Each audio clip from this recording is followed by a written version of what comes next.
ஒயிட்டிமா, உடம்பு சரியில்லையாடி தங்கம். கண் திஷ்டி அதிகமாகிடுச்சாடி. பிள்ளைக்கு கண் திஷ்டி அதிகமாகிடுச்சான்.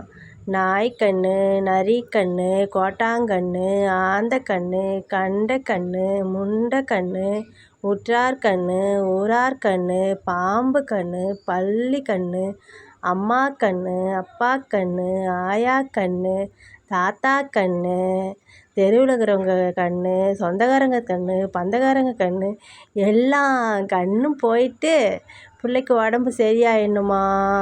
கண் திஷ்டிலாம் பஞ்சாக பறந்து போயிடணுமா. ஒயிட்டி, குங்குமம் வச்சாதான் அழகாக தெரியும். பிடிக்க மாட்டேதே குங்குமம்.